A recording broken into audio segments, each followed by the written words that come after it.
የኢትዮጵያ መሪዎች በተለያየ ጊዜ አድርገዋል። ሰኑ ኤርትራን የሚመለከቱ ነገሮች እንመልከት። በተለይ ኤርትራ አሁን ባለበት ሁኔታው የረባ ሀገራዊ ተቋም እንኳን የሌለው ደካማ ነው ብንልም ከዓለም የተነጠለ ነው ብንልም ዓለም ያወገዘው መንግስት ነው ብንልም የአካባቢው ራስ ምታት ሆኗል። ሁልጊዜም በችግርነት የሚጠቀስ መንግስት ያለው ሀገር ነውና እኔ አንደኛው ዶክተር እዚህ ላይ ይህ አቅምስ ራሱ ከየት መጣ? ችግር የመሆን አቅምም እኮ ራሱን የቻለ አቅም ይመስለኛልና ችግር የመሆን አቅሙስ ከየት መጣ? ከዓለም የተነጠለ ሀገር ሆኖ እያለ እንግዲህ የኤርትራ ሁኔታ እንኳን ለገና በዓል በሰላም አደረሳችሁ። በውጭ ሀገር ለምትኖሩ ትውልደ ኢትዮጵያውያን በሙሉ ታላቅ የኢንቨስትመንት ዕድል ከታላቅ ቅናሽ ጋር ይዘንሎት መጥተናል። በመሃል ከተማ ቤተ መንግስት አቅራቢያ ወዳጅነትና አራዳ ፓርክ ፊት ለፊት ከባለ 1 እስከ ባለ 3 መኝታ አፓርትመንቶችን ከ30% ታላቅ ቅናሽ ጋር አቅርበናል። ባለ 1 መኝታ 5 ሚሊዮን የነበረው በ3.6 ሚሊዮን ብር አጠቃላይ ክፍያ፣ ባለ 2 መኝታ 10 ሚሊዮን የነበረው በ6.9 ሚሊዮን ብር አጠቃላይ ክፍያ፣ ባለ 3 መኝታ 13 ሚሊዮን የነበረው በ9.5 ሚሊዮን ብር አጠቃላይ ክፍያ አቅርበንሎታል። በዚህ የመኖሪያ መንደር ውስጥ መዋኛ ገንዳ፣ ጂምናዚየም፣ ደረጃውን የጠበቁ ሰፋፊ ሊፍቶች፣ ምቹና በቂ የመኪና ማቆሚያ ቦታዎች፣ ዘመናዊ የደረቅ ቆሻሻ ማስወገጃ፣ አውቶማቲክ ጄኔሬተር የተገጠመለት የከርሰ ምድር ውሃና ለተለያዩ አገልግሎት የሚውል ሰገነት በአንድ አካቷል። ለበለጠ መረጃ ከታች ባለው ስልክ ይደውሉ። የራሱ ታሪካዊ አመጣጥ ያለው ወደ ውስጥ ዲቴል መሄድ አልፈልግም። የኤርትራ ሕዝብ ለነጻነቱ ታግሎ ነጻነቱን አግኝቷል። የዛሬ 25-26 ዓመት ከነጻነቱ በኋላ ይሄን ነጻነት ያመጣው ድርጅት የሰላም የልማት ኃይል ይሆናል። ሳይሰደድ በሀገሩ ቶሎ የሚለማ በአካባቢው የሰላም ኃይል ይሆናል የሚል ተስፋ የነበረው አካባቢና ሀገር ነው የነበረው።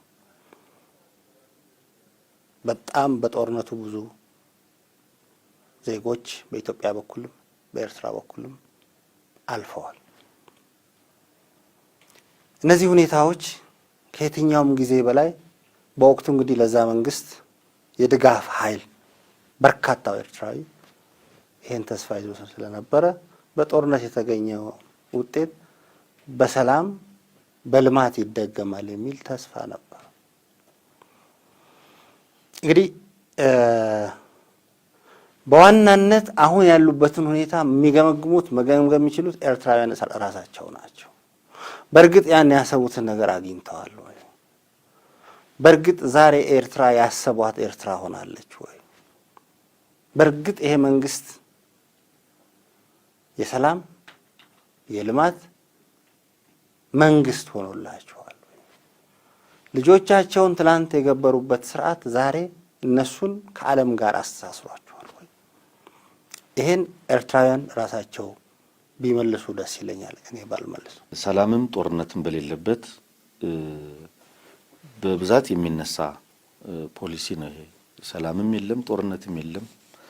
ከኤርትራ ጋር ያለን ሁኔታ ይሄ ብቻ ሳይሆን ተመጣጣኝ እርምጃ የመውሰድ ፖሊሲም እኛን በተመለከተ በሚያደርገው እንቅስቃሴ ውስጥ ሁሉ እንወስዳለን የሚል ፖሊሲ ኢትዮጵያ ስትከተል ኖራለችና ጥቃቱ እስከቀጠለ ድረስ በኢትዮጵያ ላይ በተለይም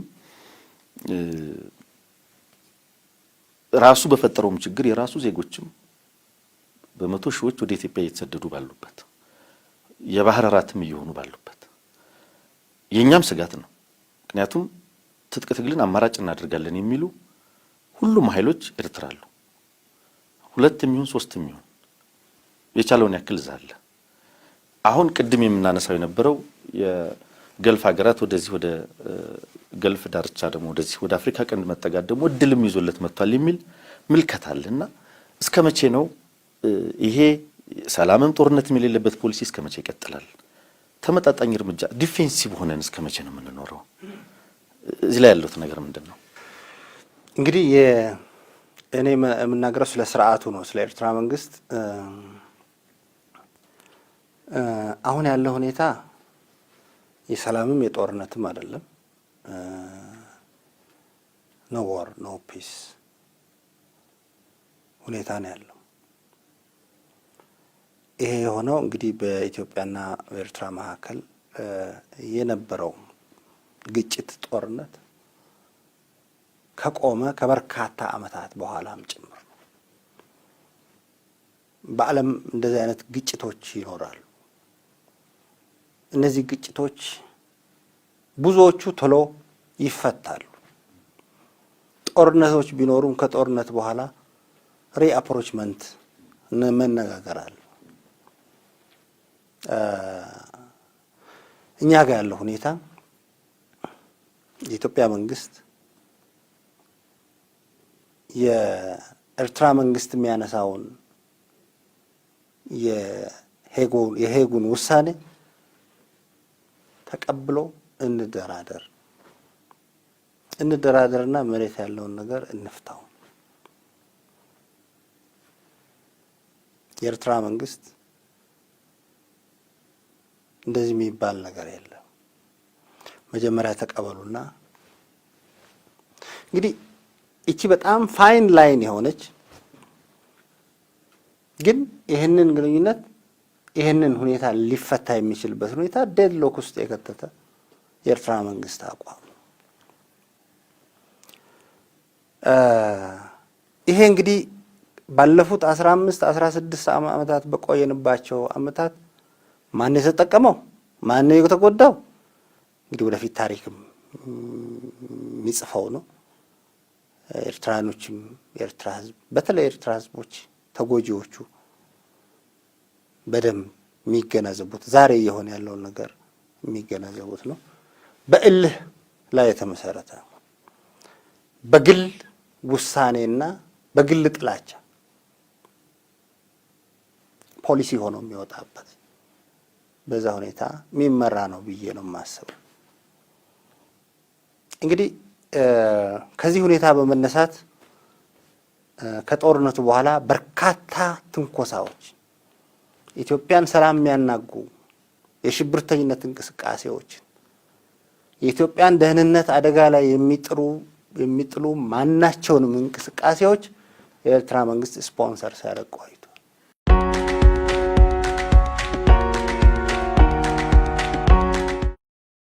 እንደምናነሳው ጎረቤቶቻችን በሙሉ በብዙ ችግር ውስጥ ያሉ ናቸው። እንግዲህ ተፈጥሮ ነው እዚህ መሀል ያደረገን። በሁሉም አቅጣጫ ብዙ ችግሮች አሉ ከኬንያና ከጅቡቲ በስተቀር ከሞላ ጎደል። ይሄ ሲሆን የኢኮኖሚ ዲፕሎማሲያችን ቅድም በመነሻችን ያነሳ ነው አለና በተለይ ከነዚህ ሀገራት ጋር እንዲህ በመሰለው ሁኔታ ውስጥ ከመሆን አልፈን በተለይ የህዝብ ለህዝብ ግንኙነታችን ምንድነው የሚመስለው?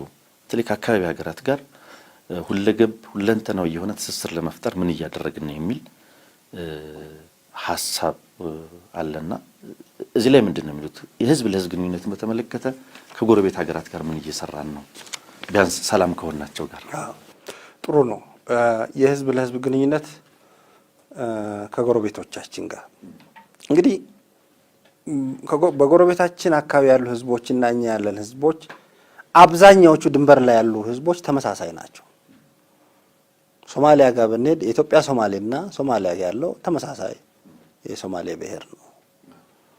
ኬንያ ጋር ብትሄድ ድንበር ጋር ያለው ቦረና ነው። ቦረናና ገብራ ሶማሌ ማነው ኬንያ ውስጥም ኢትዮጵያ ውስጥም አሉ። ሱዳን ጋር በተመሳሳይ ኑዌሮች አሉ፣ እኛ ጋርም አሉ፣ እዛም አሉ። ደቡብ ሱዳን ላይ በተመሳሳይ ኑዌሮች አሉ፣ እንደዚሁ በተመሳሳይ ሁኔታ ተፈጥሮ ቅድም እንዳልከው እዚህ ያኖረችን በመፈጠራችን የተፈጠረ የስጋ የደም ትስስር ነው። ይሄን እንዴት አድርገን ወደ ህዝብ ለህዝብ ግንኙነት፣ ወደ ኢኮኖሚ ትስስር፣ ወደ ፖለቲካ ትስስር እንቀይረው የሚለው ነገር በጣም መሰረታዊ ነገር ነው። በእርግጠኝነት ለመናገር እነዚህ ድንበር ላይ ያሉት ህዝቦች የኛም ኢትዮጵያውያኖቹም የሀገራቸውን ድንበር ከማንም በፊት ቀድሞ የሚጠብቁ በር ላይ ያሉ ህዝቦች ናቸው። በተመሳሳይ በዛኛውም ሳይድ ማለት ነው። አንዳንድ ጊዜ ግጭቶች ይኖራሉ። አንዳንድ ጊዜ የመሬት ይገባኛል ጥያቄዎች ይኖራሉ። ግን ዋናው ማህበራዊ ሁኔታቸው፣ ሃይማኖታዊ ሁኔታቸው፣ አብሮ የሚኖሩት መጋባቱ፣ አብሮ መጠያየቁ ምናምኑ ያለ ነው። ጅቡቲ ያለው አፋርና ኢትዮጵያ ውስጥ ያለው አፋር፣ እዚህ ኢትዮጵያ ውስጥ ያለው ኢሳና ጅቡቲ ያለው ኢሳ ሁሉም ጋር በተመሳሳይ ማለት ነው። ይሄ ትስስር አሁን ዋናው መሰረቱ መሆን ያለበት በኢኮኖሚ ማስተሳሰር ነው። ለዚህ ዋናው መሰረቱ ኢንፍራስትራክቸር ነው፣ መንገድ መስራት ነው። ሌሎች የኤሌክትሪክ የመብራት አገልግሎት ነው፣ የባቡር አገልግሎት ነው፣ የግንኙነት የቴሌፎንና ሌሎች የኢንፍራስትራክቸር ስራዎች፣ የውሃ እነዚህን የመሳሰሉ ነገሮችን እንትን ማድረግ እንግዲህ በእነዚህ ድንበሮች ጋር አሁን ያለው ሁኔታ በኢንፍራስትራክቸር በመሰረተ ልማት የማስተሳሰሩ ሁኔታ በጣም ጥሩ በሆነ ሁኔታ እየሄደ ነው ያለው።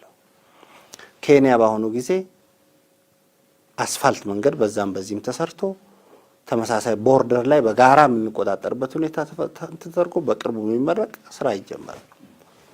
ጅቡቲ 700 ምናምን ኪሎ ሜትር የባቡር መስመር በ10 ሰዓት ውስጥ ከጅቡቲ አዲስ አበባ ምንመጣበት፣ በተመሳሳይ ከድሬዳዋ ጅቡቲ ለመድረስ 2 ሰዓት ምናምን ብቻ የሚፈጅበት የመኪና መንገድ እየተሰራ ያለበት፣ በሱዳንም በአሁኑ ጊዜ ትራንስፖርት ተጀምሮ ከመተማ አድርጎ በህዝብ ትራንስፖርት የምትገናኝበት፣ ሳውት ሱዳን አሁን ያለው ሁኔታ እንትን አደረገው እንጂ በተመሳሳይ አሁን በቅርቡ የፕሬዝዳንቱ የመጡ ጊዜ ጠቅላይ ሚኒስትራችን የኢትዮ ደቡብ ሱዳን የጋራ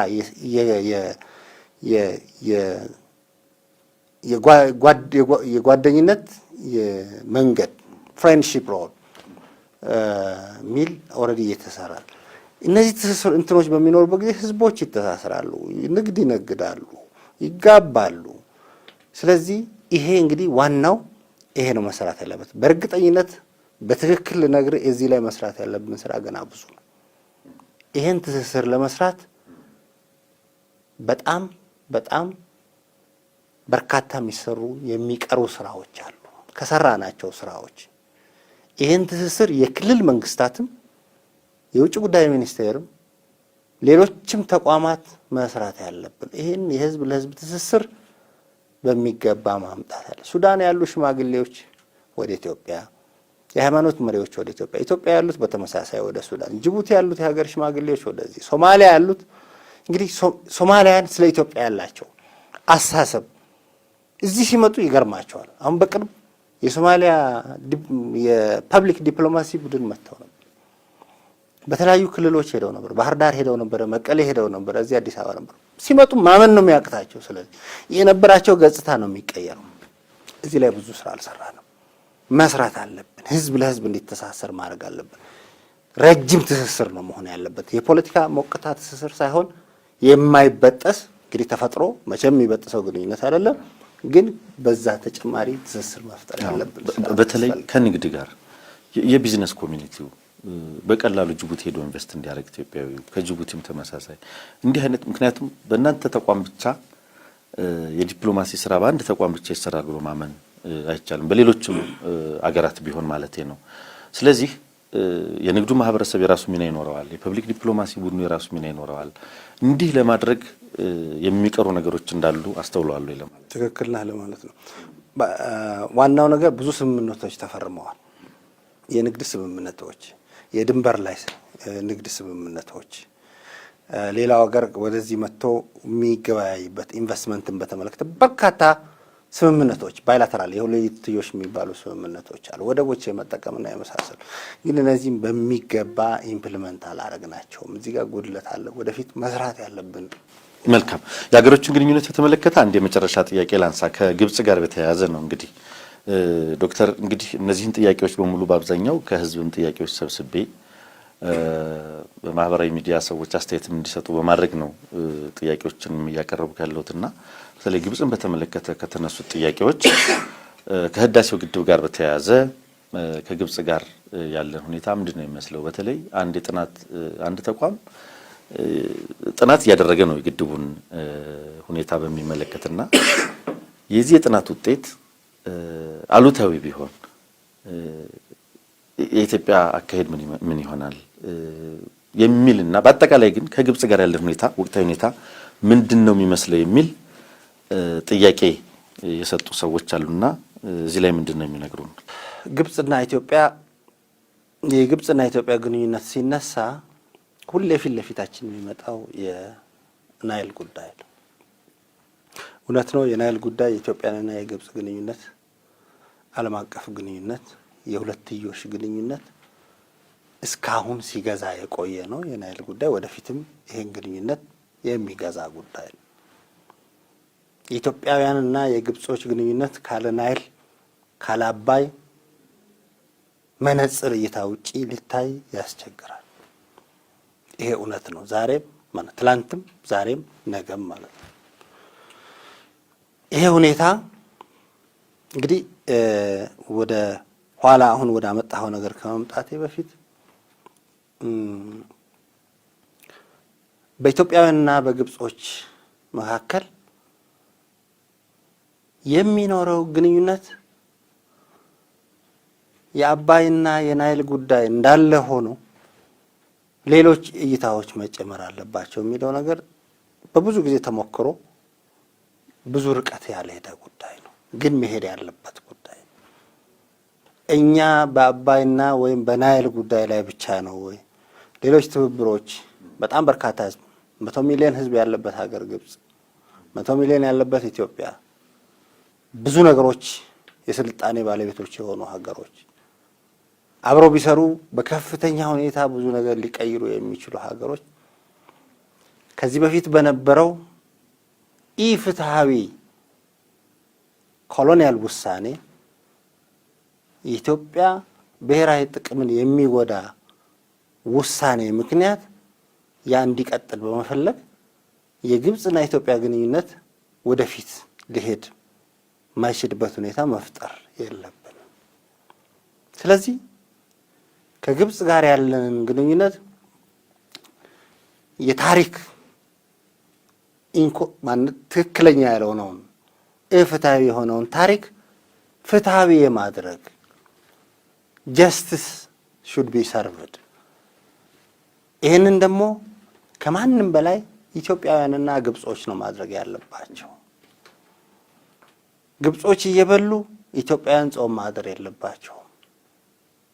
ኢትዮጵያውያን እየበሉ ግብጾች ጾም ማድር የለባቸው። ሁለታችንም ተፈጥሮ ለሁለታችንም የሚበቃ ጸጋ ሰጥታናለች። ይሄን ተካፍለን መብላት አለብን።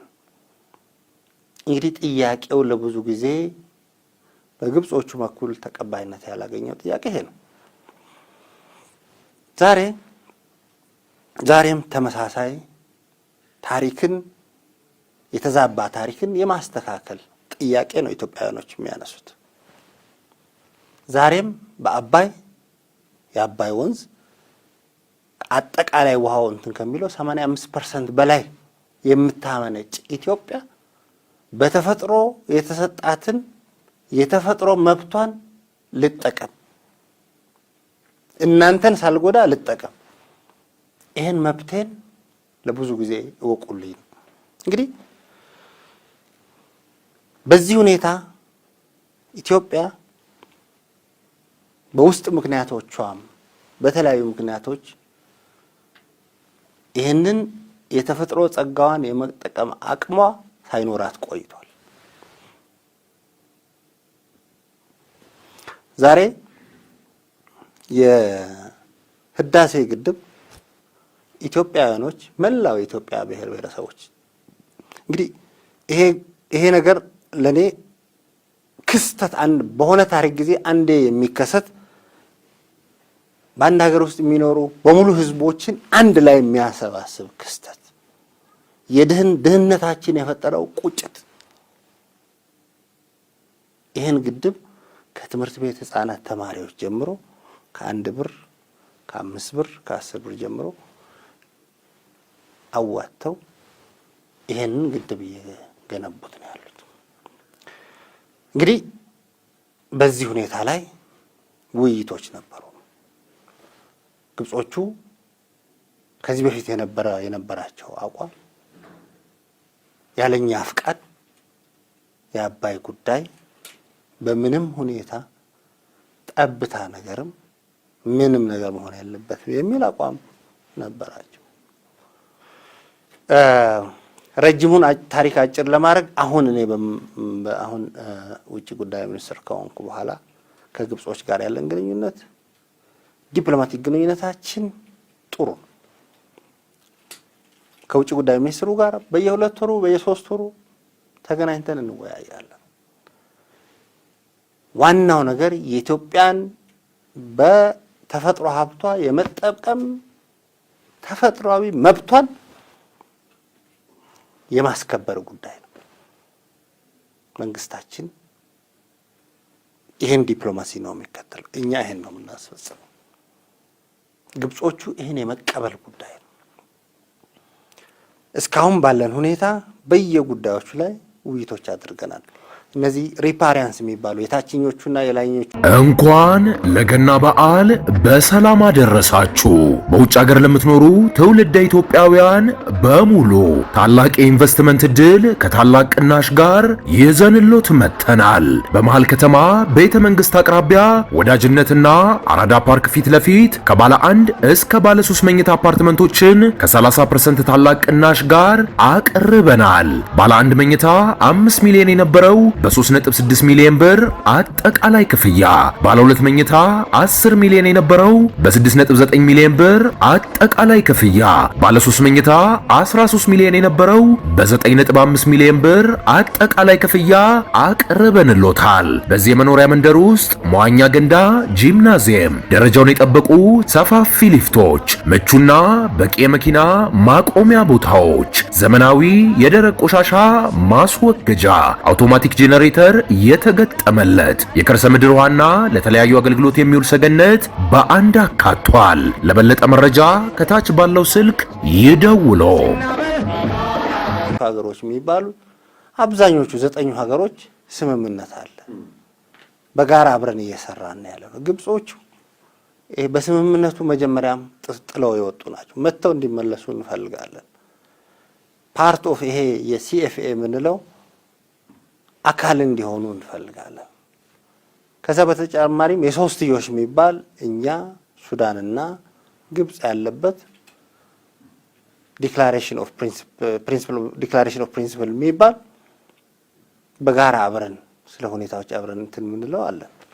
እነዚህ ነገሮችም እያሉ ዛሬም ጉዳዮች አሉ። ዛሬም በቀጣይ መወያየት ያለብን ጉዳዮች አሉ። እነዚህ ጉዳዮች እንዳሉ ሆነው ግን በተለይ በመተማመን ላይ የተመረኮዘ አንዳችን የሌላችንን ጥቅም ፍላጎት ታሳቢ ያደረገ ትብብር በመፍጠር ጉዳይ ላይ አሁንም መግባባት ላይ ደርሰናል የሚለውን ሁልጊዜም ጥያቄ ውስጥ የሚያስገቡ ሰዎች አሉ። በተለይም ኢትዮጵያና ዙሪያዋን በተመለከተ ሁልጊዜም የግብጽ የዲፕሎማቲክ ወለንበለው የሌላም ኃይል ሁልጊዜም ዙሪያችንን የማየት ዲፕሎማሲያዊ ጫና ለማሳደር ጥረት ሲደረግ የሚታይ ነው። አሁንም በተለይ የአሁኑ የወቅታዊ መሪዎችም ቢሆኑ በተፋሰሱ ሀገራት ላይ ተደጋጋሚ ጉብኝቶች ሲያደርጉ እናያለን። የእነሱም የህዝብ ለህዝብ ወይም ደግሞ የቢዝነስ ሰዎችን በላቸው ለምሳሌ ወደ ሶማሌላንድ ላይ ለምሳሌ በስፋት በቢዝነስ ላይ ሕክምና ጤና ተቋማትን በመክፈት እንደዚህ ባለ ዙሪያችን ሁልጊዜ የመዞር ነገሮች በበዛት አሉና ይሄ ነገር መተማመን ላይ መድረሳችን የሚያሳይ ነው ወይ? ልምጣ እንግዲህ እኛ ለግብጾቹ የምንላቸው ሁሌ የምንላቸውን ነገር ላንሳለን። ግንኙነታችን ምንም እንኳን ሁለታችንም የራሳችን ብሔራዊ ጥቅም ቢኖረንም ግን ኮምፕሮማይዝ የምናደርጋቸው ነገሮች ጋር ተስማምተን ኮምፕሮማይዝ አድርገን ብሔራዊ ጥቅማችንን ማራመድ አለብን። ኢትዮጵያን ጎድታችሁ የምታገኙት ጥቅም የለም። ካሁን ወዲያ ኢትዮጵያውያንም የተፈጥሮ መብታቸውን ለመጠቀም ፈቃድ ከማንም አይጠይቁ። ግን በተደጋጋሚ ለግብጾቹም የነገርናቸው ካይሮም ሄጄ የተናገርኩት በሚዲያ ኢትዮጵያውያን የግብጾችን ጥቅም የሚጎዳ ነገር ጉሮሮ የሚደፍን ነገር አናረግም፣ ባህላችንም አይደለም። የግብጽ ህዝብ ሲራብ ኢትዮጵያ ሲጠማ ኢትዮጵያውያኖች የሚጠጡበት ሁኔታ አይኖርም። ኢትዮጵያውያኖች እየተጠሙም የግብጽ ህዝብ የሚጠጣበት ሁኔታ አይኖርም። ይሄ ነገር በዚህ ጉዳይ ላይ ከተስማማን ሌሎች ነገሮች ሁሉ ይፈታሉ። ሌሎች ተጨማሪ ነገሮች፣ ሌሎች እንቅስቃሴዎች፣ ሌሎች በዚህ ሁኔታ ደግሞ ሊጠቀሙ የሚፈልጉ ኃይሎች፣ ወዲህ የሚሮጡ ኃይሎች ከማንም በላይ የኛ ተስማምቶ መስራት እነዚህን ችግሮች ይፈታል። ለግብጾች ይሄን በተደጋጋሚ ነው የምንነግረው። ግብጾቹም በተደጋጋሚ የሚያነሱት እንግዲህ አባይን ኢትዮጵያን ገድበው የሚያስቀሩት ነገር በህዝቡ ውስጥ የተፈጠረ ስሜት ይኖራል ብዬ ጠረጥራለሁ። አሹራንስ በተደጋጋሚ የኛ መጠቀም የእናንተ መጎዳት አይደለም። ይሄን ለማስረዳት ሰፊ ዲፕሎማሲያዊ ስራዎች እያደረግን ያለ ነው። ከዛ ውጪ ግን ሶማሊያ ክሊኒክ ይክፈቱ፣ ደቡብ ሱዳን እንደዚህ ያድርጉ፣ ሌላ ቦታ እንደዚህ ይሁን ምናምን በኔ እምነት ፋይዳ የሌለው ነገር ነው። በኔ እምነት ዋናው ነገር ይሄ ችግር መተማመኑም ሊመጣ የሚችለው እንግዲህ ይሄ ጉዳይ በጦርነት የሚፈታ አይደለም። ወደዛ የሚወስደን ነገር የለም። ፖለቲካል አንደርስታንዲንግ አለን። ከጠቅላይ ሚኒስትራችን ጋር ፕሬዝደንቱ በተደጋጋሚ ውይይት አድርገዋል። በጣም ግልጽ ውይይት። እኔም ከውጭ ጉዳይ ሚኒስትሩ ጋር በተደጋጋሚ ውይይት፣ ሌሎች ተቋማትም የውሃ ሀብት ሚኒስትሮቻችንም ውይይቶች እናደርጋለን። እንግዲህ የሚፈጠሩ ጥርጣሬዎችን ወደፊትም እንደዚህ ክላሪፋይ እያደረግን እንሄዳለን። ዲፕሎማሲ የሚያስፈልገው ለዚህ ነው። በአንድ ጊዜ የሚቆም ነገር የለም። በአንድ ጊዜ ሁሉም ነገር በቃ ቻው ቻው የሚባል ነገር የለውም። መልካም እና ይሄ በዚህ ነው የምንሄደው። ጥሩ ዶክተር፣ ሌላኛው እዚህ ላይ እንድናነሳው የምንፈልገው ብዙዎች ጥያቄ አለን በሚል ሀሳብ የሰጡበት የሰዎች የህገወጥ የሰዎችን ዝውውርና በውጭ የሚገኙ ኢትዮጵያውያንን ደህንነት የተመለከተ ነውና በተለይ በቅርብ ጊዜ የተፈጠረ እርስዎን በቅርበት ሲከታተሉት የነበረ ጉዳይ አለና ምንድን ነው እዚህ ላይ እየሰሩ ያሉት? ቅድም እንዳሉን ከ300 በላይ ኢትዮጵያ ዲፕሎማቶች በዓለም ዙሪያ ያሉ እነዚህ ተቋማት ባሉበት ኤምባሲዎች፣ ቆንስላዎች ባሉበት ኢትዮጵያውያን የደህንነት ስሜት ተቋም አለኝ መከታ አለኝ የሚል ስሜት እንዳይኖራቸው የሚያደርገው ጥቃት ሲፈጸም በተደጋጋሚ ስለምንሰማ ነውና እዛ ላይ ምንድን ነው ያለው ነገር? እንደ ተቋም እንዴት ነው የምትገነዘቡት? ኢትዮጵያውያን በሁሉም የዓለም ሀገሮች ይኖራሉ። የውጭ ጉዳይ ሚኒስቴር አንዱ ስራ እንዳልከው የኢትዮጵያውያንን ክብርና ኢትዮጵያውያንን ሁኔታ ባሉበት ሀገር የማስጠበቅ የማስከበር ኃላፊነት እና ግዴታ አለበት የውጭ ጉዳይ ሚኒስቴር። የውጭ ጉዳይ ሚኒስቴር በውጭ የሚኖሩ ኢትዮጵያውያን ጋር በቅርበት የመስራት ተልዕኮ አለው። የኢትዮጵያ ውጭ ጉዳይ ሚኒስቴር ውጭ ያሉ ኢትዮጵያውያን በሀገራቸው ፖለቲካዊ፣ ኢኮኖሚያዊ እንቅስቃሴ ላይ በንቃት እንዲሳተፉ ያበረታታል፣ ኢንጌጅ ያደርጋል።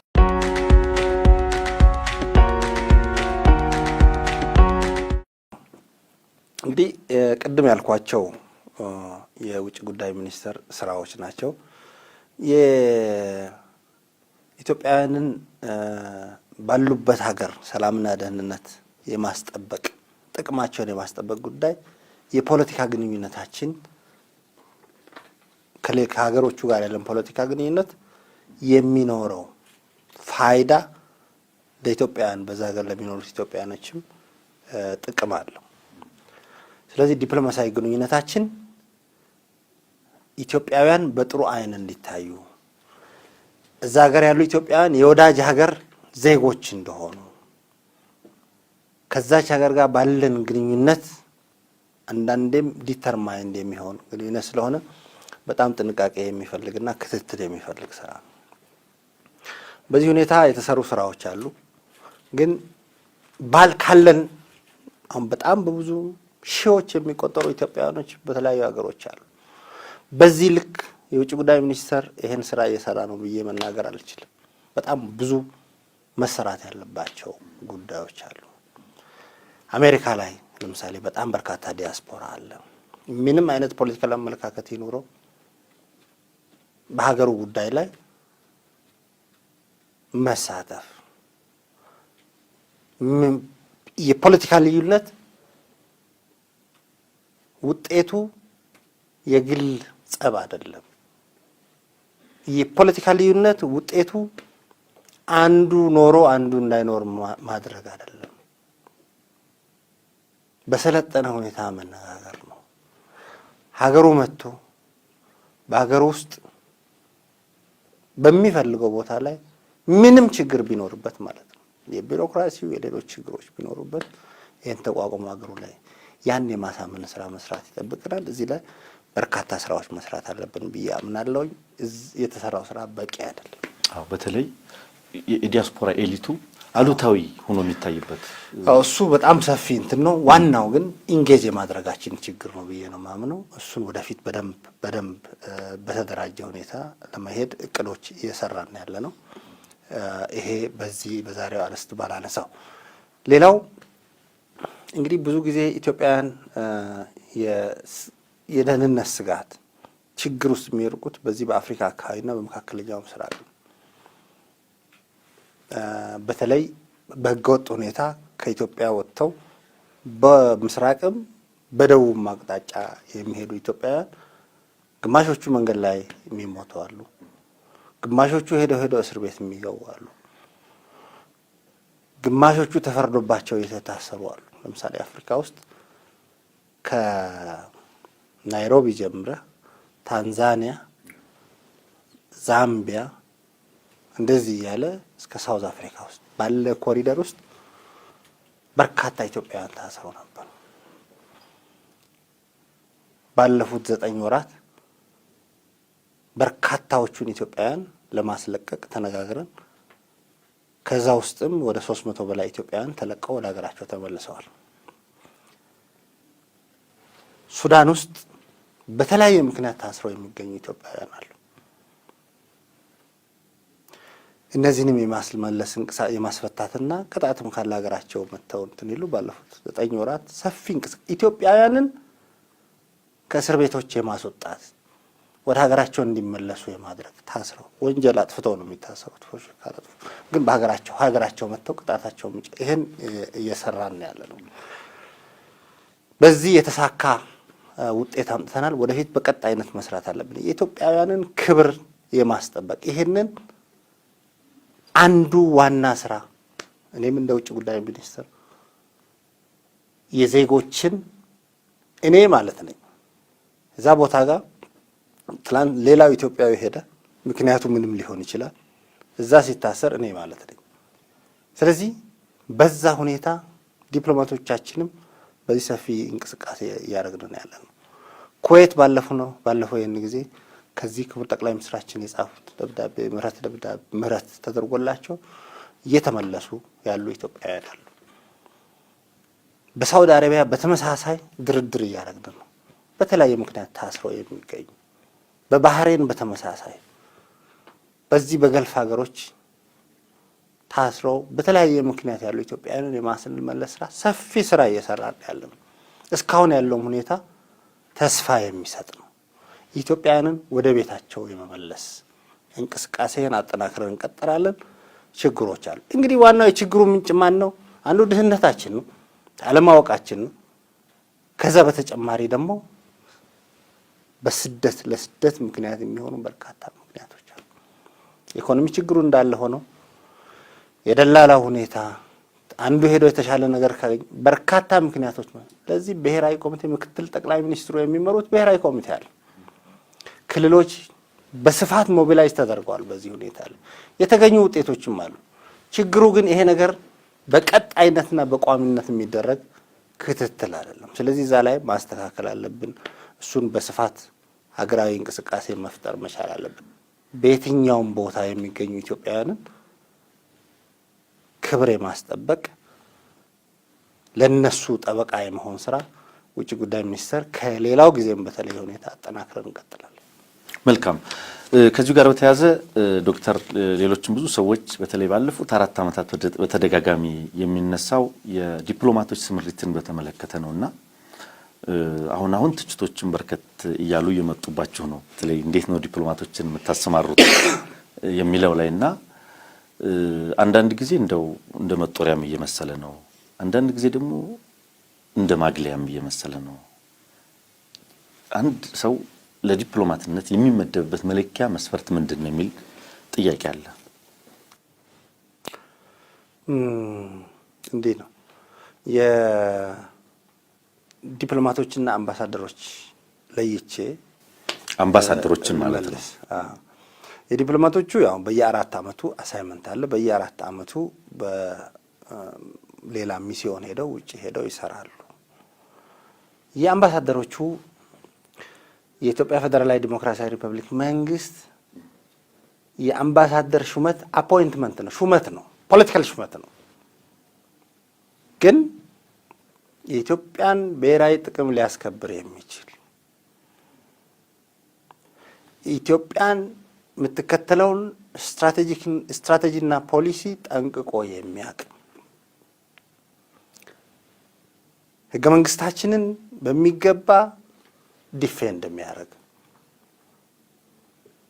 ኢትዮጵያን በሚገባ ሪፕሬዘንት ያደርጋል ብሎ ያመኑበትን ክቡር ጠቅላይ ሚኒስትሩ በሚያቀርቡት መሰረት ክቡር ፕሬዝደንቱ ሾመው እኛ ውጭ ጉዳይ ሚኒስቴር መድበን እንልካለን ማለት ነው።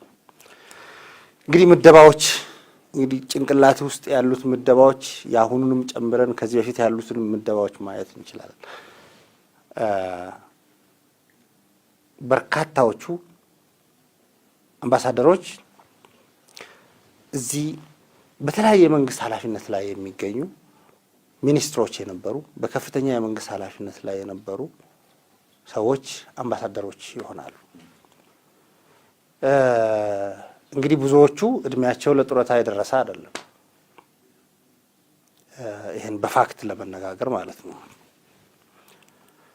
እነዚህ ሰዎች ፖለቲካል ብቃታቸው ሀገርን የመወከል አቅማቸው ከማንም የተሻለ ነው እንጂ ያነሰ ይሆናል ብዬ አላስብም። አይደለም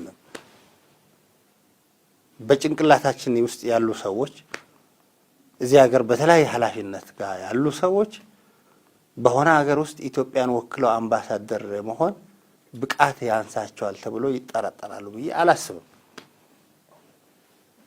ስለዚህ እስካሁን ያለውም ታሪክ እስካሁን ያለውም እውነታ እነዚህ ሰዎች ሀገራቸውን በብቃት በእውቀት የወከሉ ናቸው። ስለዚህ ትችቱ የጡረታም አይደለም፣ በምንም ሁኔታ የመቆያ ጉዳይም አይደለም። የአምባሳደርነት ስራ ሀገርን የመወከል ነው። ትልቅ ኃላፊነት ነው። ሄድ ኦፍ ዘ ሚሽን የዛ ሀገር ኢትዮጵያን ብሔራዊ ጥቅም የሚያስከብር ሰው። ስለዚህ ሲኒየር የሆነ ሰው በየቦታው መመደቡ ተገቢና አግባብ ነው። በዚህ በተጨማሪ እንግዲህ ከየት ነው የሚገለለው? ማግለል የተባለው ለምሳሌ ፖለቲካል አፖይንትመንት ነው። አምባሳደርሺፕ ምን ማለት መሰለህ? ወዴት ነው የሚገለለው? ጥሩ ማሳያዎችን ላምጣ። ለምሳሌ ባለፈው በተደረገው የካቢኔ ለውጥ ላይ መንግስት በተለያዩ ምክንያቶች ግምገማዎች አድርጎ ከኃላፊነት ያነሳቸው ወደ 21 ያህል ያነሳቸው የለወጣቸው ያሸጋሸጋቸው ወደ 21 ያህል የካቢኔ አባላት ነበሩ። ከነዚህ መካከል ወደ አምባሳደርነት የተሾሙም አሉ። ይሄ መንግስት ባደረገው ግምገማ በነበሩበት ተቋም ውስጥ ኢፌክቲቭ አይደሉም ወይ ወደ ሌላ ሄዱ ወይ ይነሱ ያላቸው ሰዎች ወደ አምባሳደርነት ሄዱ። ይህንን ነው ሰዎች ማግለያ የሚሉት። ይህን አንዳንድ ጊዜም በአገር ውስጥ ኔትወርክ ዋቴቨር አስቸጋሪ ሆኗል የሚባል ፖለቲከኛም አምባሳደር ሆኗል፣ አጥፍቷል የሚባል አምባሳደር ሆኗል። እንዲህ አይነት ግምገማዎች ስላሉ ነው ሰዎች እንትን ያነሱት። እንግዲህ አሁን ይሄ የፐርሰፕሽን ጉዳይ ነው። እኔ እንግዲህ ሰዎች በራሳቸው ሜሪት ጃጅድ ሊሆኑ ይችላሉ። ህብረተሰቡ ጃጅ ሊያደርጋቸው ይችላል። ግን ኢንኤፊሽንት የሆነ ስራውን መወጣት ያቃተው ሰው አምባሳደር እኔ በማቀው ይሄ መንግስት ውጭ ጉዳይ ሚኒስቴር መጥቼ ባልሰራ የዚህ መንግስት ፖሊሲ ይሄንን አይደግፍም። እነዚህ ሰዎች አሁን ዝም ብዬ በአይኔ እንትን ላይ ያሉ ሰዎች በመስሪያ ቤታቸው የብቃት ችግር ኖሯቸው ወደ አምባሳደርነት የተሾሙ ሰዎችን አላስታውስም። እነዚህ ሰዎች ለምሳሌ በመንግስት ስራ በተለያዩ ኃላፊነት ላይ ሰርተው በዲፕሎማሲው ዘርፍ ደግሞ ቀሪ ጊዜያቸውን ሰርተው ጡረታ የሚወጡ በሚሰሩት 8 ዓመት የሚሆን 4 ዓመት በብቃት ሀገራቸውን ወክለው በዛ ሐሳቤ የሚላኩ ሰዎች አሉ። ያ ማለት እነዚህ ሰዎች ምናልባትም ከበቂ በላይ ኤክስፒሪየንስ ሊኖራቸው ይችላል እንጂ ያነሰ ኤክስፒሪየንስ አላቸው ተብሎ ሊገመት አይችልም። ሌላው ደግሞ ከውጭ ጉዳይ አሁን ውጭ ጉዳይ ከሚሾሙ አምባሳደሮች ውስጥ ግማሾቹ ፕሮፌሽናል ውጭ ጉዳይ ውስጥ ያሉ ዲፕሎማቶች ናቸው። የአምባሳደርነት ቦታ ፖለቲካል አፖይንትመንት ነው ብያለሁ። ስለዚህ ፐርሰፕሽኑ እንግዲህ ሰው እንትን ሊል ፐርሰፕሽኑ መታየት ያለበት ነው። ሰዎች እከሌ እንደዚህ ነው ማለት ይቻላል። ግን አሁን ለምሳሌ እከሌ ከዚህ ቦታ ላይ ስለደከመ ወደዚህ ተገድሏል የሚል ለኔ እከሌ ነው የሚባል ሰው የምወስደው ሰው የለኝም። እኔም ማምነው ክቡር ጠቅላይ ሚኒስትሩ የሚያምኑባቸውን ሰዎች እዚህ በተለያየ መንግስት ኃላፊነት ላይ አገልግለዋል፣ ሚኒስትር ሆነዋል። ዛሬ ደግሞ በሚስዮን ተመድበው ሀገራቸውን ወክለው ሊሰሩ ይችላሉ ብሎ ያመኗቸውን ሰዎች ማድረግ ይሄ ትላንት የነበረ በሌሎች ሀገሮች ኤክስፒሪየንስ የነበረ የትኛውም ሀገር የሚሰራ ኢትዮጵያ ውስጥም እየተሰራ ያለ ነገር ነውና እንግዲህ እኔ ስፔሲፊክ ኬዞችን እንደዚህ ብዬ እንትን ለማለት አልችልም። ግን ዋናው ትልቁ ስዕል ግን ይሄ ነው። እነዚህ ሰዎች በሀገራቸው ፖለቲካል ኢኮኖሚክ እንቅስቃሴ ውስጥ ዋጋ የከፈሉ ሰዎች እነዚህ ሲኒየር የሚባሉት ዛሬ ለመጣው ለውጥ ከፍተኛ ኃላፊነት ሚና የተጫወቱ ሰዎች ሀገራቸውን በታማኝነት ያገለገሉ ሰዎች ናቸው። ስለዚህ እነዚህ ሰዎች በፎሬን ሰርቪስም ሀገራቸውን ማገልገላቸው እኔ ተጨማሪ ክብር ነው ብዬ ነው የማስበው። መገለል አለው። ክቡር